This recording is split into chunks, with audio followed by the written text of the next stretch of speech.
या देशाचे प्रधानमंत्री आदरणीय नरेंद्रभाई मोदी यांच्या नेतृत्वात आपल्या देशाच्या अर्थमंत्री निर्मला सीतारामननी आपल्या देशाचा अर्थसंकल्प मांडला आणि देशभरातून नाही तर जगभरातून या अर्थसंकल्पाची प्रशंसा करण्यात आली. महाराष्ट्राला देशाचं ग्रोथ इंजिन मानून हा अर्थसंकल्प सादर केलेला आहे. रेल्वे, रस्ते, उद्योग आणि कृषी क्षेत्रासाठी भरीव तरतूद या अर्थसंकल्पात केलेली आहे. जेवढी तरतूद काँग्रेसच्या 65 वर्षाच्या काळात केल्या गेली नाही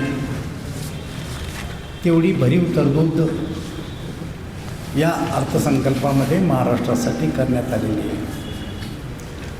खरं तर या अर्थसंकल्पावर एका बाजूनं टीकाही करण्यात आली आमच्या विरोधकांकडून, पण आमचं आव्हान आहे विरोधकांना की आपला पूर्व इतिहास एकदा जर तपासून पाहिला आणि 2014 नंतर जे काही अर्थसंकल्प मोदीजीच्या नेतृत्वात सादर करण्यात आले याची जर तुलना केली तर खऱ्या अर्थानं त्यांचे डोळे उघडतील अशा प्रकारचा हा अर्थसंकल्प आहे.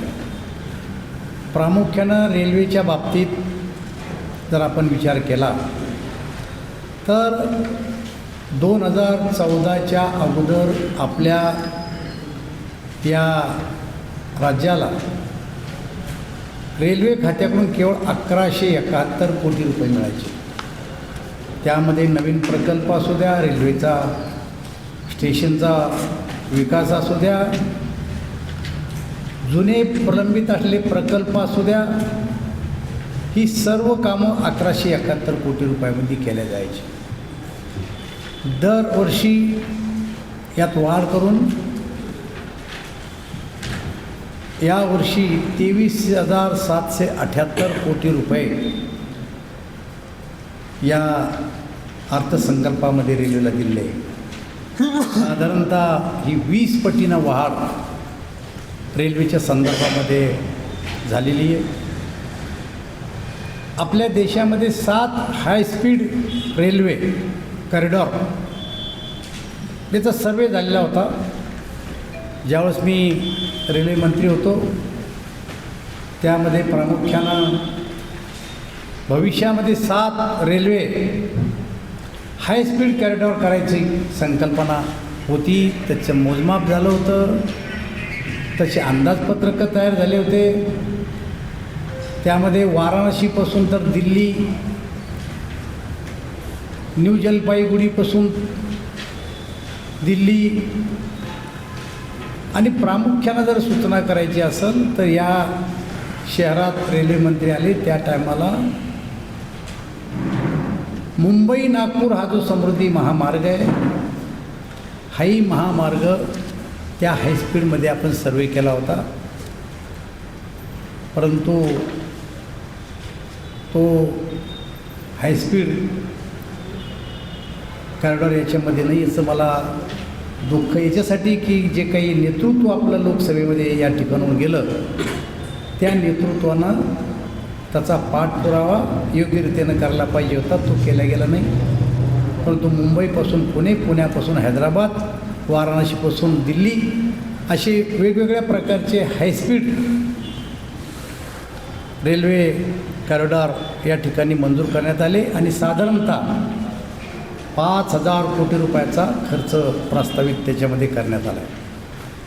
त्याचबरोबर अमृत भारत स्थानक त्या अंतर्गत 132 रेल्वे स्थानकाचा पुनर्विकास या ठिकाणी केला जाणार आहे.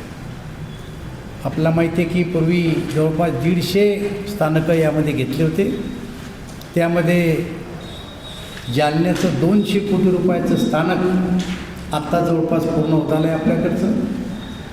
छत्रपती संभाजीनगरचं 300 कोटी रुपयाचं स्थानक त्या ठिकाणी पूर्ण होत आलेलं आहे.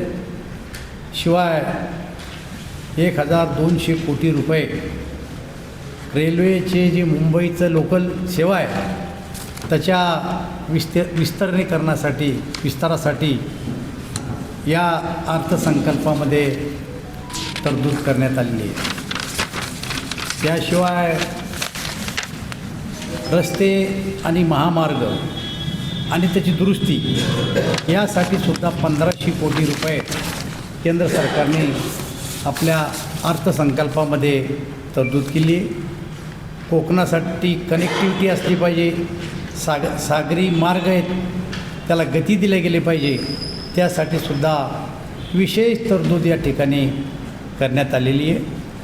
रस्ते, रेल्वे, त्याचबरोबर उद्योग धंद्यासाठी सुद्धा मोठ्या प्रमाणात सरकारनं तरतूद केली गेली आहे. जवळपास 8000 कोटी रुपयाची तरतूद पुण्यातील सेमीकंडक्टर हब, इलेक्ट्रॉनिक्स आणि सेमीकंडक्टर क्लस्टरसाठी 8000 कोटी रुपयाची तरतूद महाराष्ट्रासाठी करण्यात आलेली आहे.